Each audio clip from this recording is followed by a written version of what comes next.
Okay, so it's been days. Okay, and this is all you did. And all 200 comes up in about 2 or 3 minutes. I don't do this. I'm gonna take it to the please. Oh my gosh. Wow, that is sick. With the engine bay sprayed, it was back to the mad scientist's lab for custom engine mountings and to make sure the bigger, more powerful V8 engine will fit properly in the bay.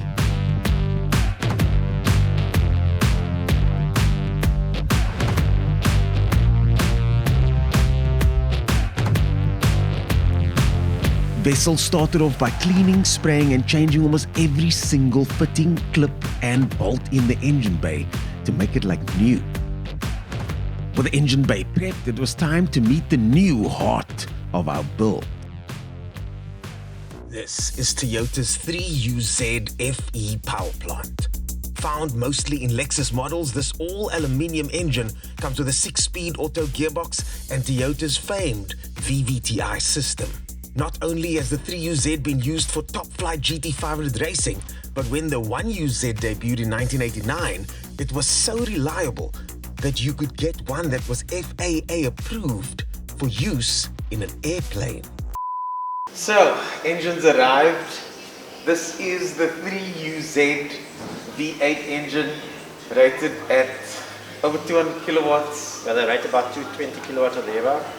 With these manifolds on, they typically make 180 something. So this is a 4.3 litre, 4 valves per cylinder with variable cam timing, which helps a lot with low down torque. With branches and prop exhaust, they make quite a bit more.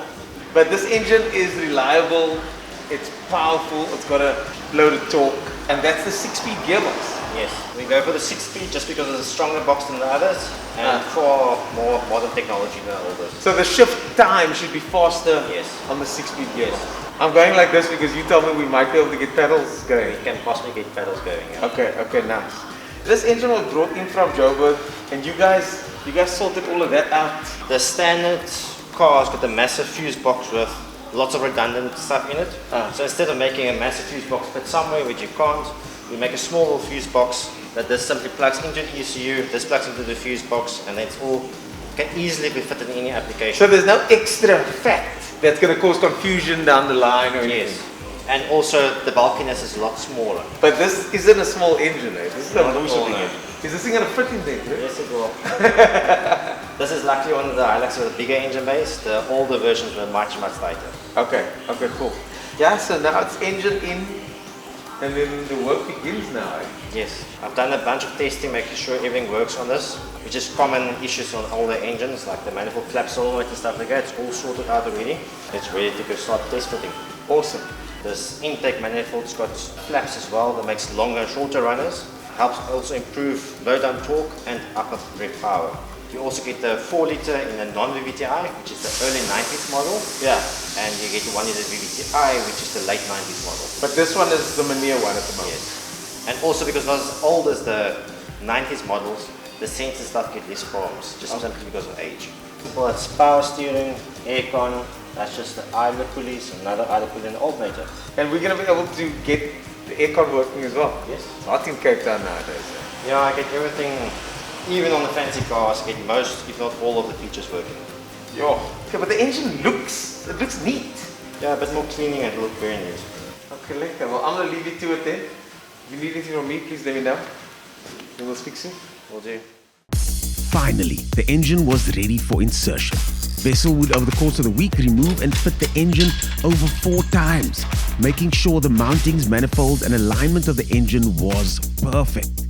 Remember, this engine wasn't made for this car, so any small problems can become a very big problem later on. First obstacle. The middle sump of this engine doesn't clear the steering rack. It's between the steering rack and the subframe. We'll have to now find a front sump. Where most people would be stuck with this problem for days, Vessel made a plan for a new sump. I think we only lost minutes.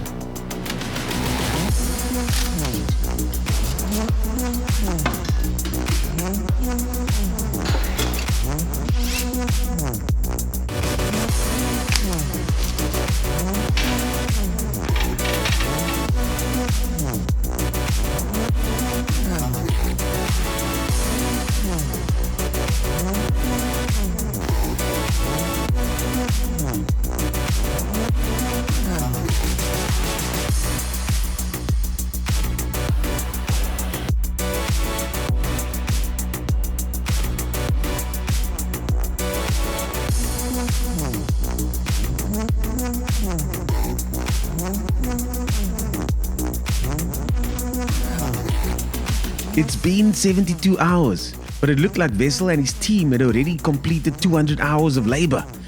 I've never seen anyone work this well, this fast. Sure. That's looking good, eh? Vessel, how's it? Can you? Lekker. So, it's been days. This is all you did. Brake pipes are sorted, brakes are installed here. There's a lot going on here. So essentially, engine mountings is completely finished.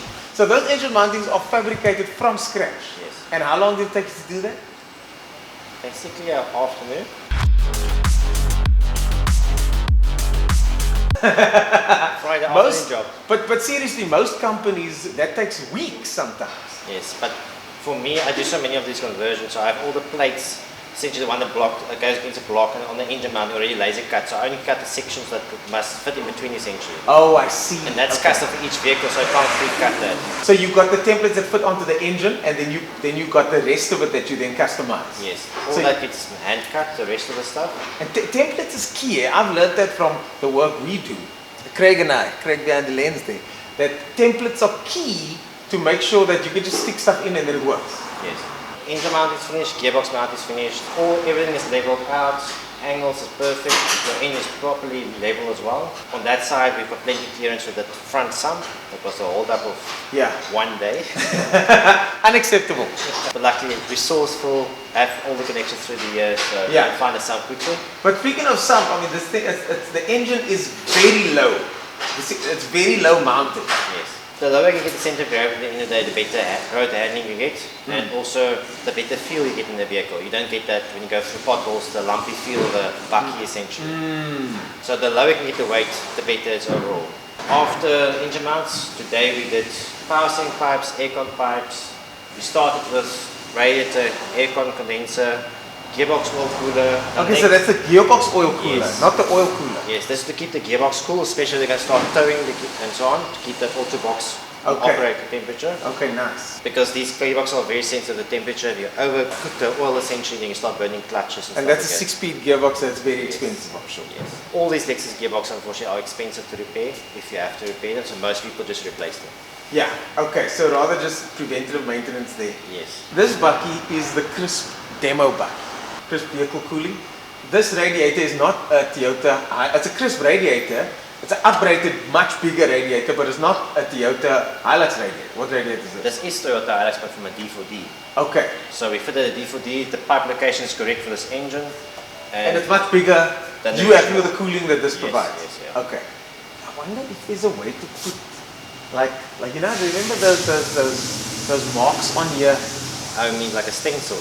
like a stencil here, like a crisp stencil on there. But the problem is you won't really see through the grill. Like what? With like trust. You know what I mean? Like that type of look. Yeah.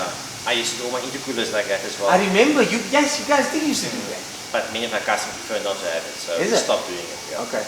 Yes, this thing is taking shape now. Right? This fender over here is just a template, just a placeholder. We can Yes. replace these fenders, the lights, and a whole bunch of other things down the line. Yes, all for the facelift items, so the Bakkie looks like a newer model. Okay. I can't believe that this is what you do. It really is unbelievable. This is not a plug and play setup, but it looks plug and play. Even the way these pipe brackets and mountings are here. I mean, it looks like it's from the factory like that. This is obviously how you work permanent. No, normally it's a bit better than this actually. But it's not final assembly yet. So Okay, so this isn't even final assembly. like those brackets will get painted and everything heated up on final assembly. What I just finished now while waiting for you is the fuel lines all sorted out here as well. Unfortunately the clips of the original fuel fittings of the Bakkie is stuffed, so I'll have to get replacement of that. But other than that, the fuel system and evap system is completely finished as well. Oh, that's mad, bro. That is mad. How long has it been now? It's been about a week, and this is how far we got. I mean, this is amazing. This is really amazing. Okay, so what's next? What's the next steps? Next step is building coolant pipes and all the radiator pipes, the heater pipes, finishing off each item, and then we strip engine out, powder coat everything. So the engine's coming out again? Yes. Why? So the sump is just temporarily put in place. There's nothing sealed or anything, just to make sure everything fits nicely. So the way you work is And I try not to burn other guys, but I think that most people won't put this in and out, in and out, in and out. They'll try and go in, out, and maybe once back in again, and that's it. Yes, yeah. So how many times do you take this engine in and out? So far? Twice. Twice so far. Typically it takes a lot more times. It's some vehicles it's over 10 times. Yeah. But because I know this setup so well, I've done so many times, I know exactly what to expect, so it's fine. So yeah, it's been twice out, so we have once more for a final assembly. And we don't have to cut on the firewall, nothing. Nothing, no. We've got plenty of clearance, you can put your hand between anywhere, no issues at all. And there's plenty of space for fans as well. I'm not waiting on the headlights, and I'm waiting on the pipes colors. That's what's holding me up. Okay. Because I want to start building air intake, so I can get the placement of the power steering bottle. But I can only do once I start building an airbox in the engine. Okay. But I can only do that once I have the headlights.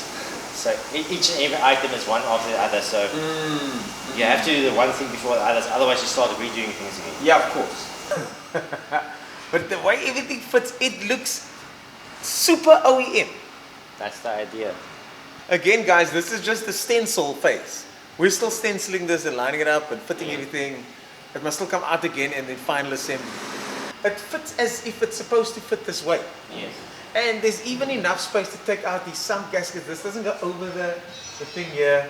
Like in some manufacturers' cars, this is sitting at the back and you can't get to it. Then you must remove this whole thing here. Yes. I'm gonna get going. This looks amazing. We usually wait for the instructions from the owners, and once they give us the colors, I can't believe we're just waiting for colors of pipes.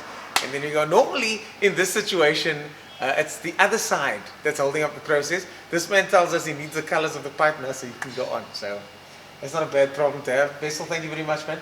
We'll see you soon. And then hopefully next time I see you, the car can drive out of here. Thank you, sir.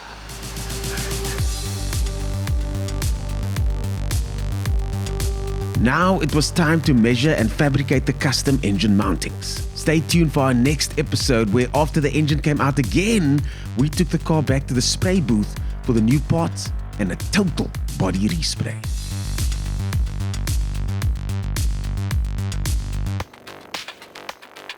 Three, two, one.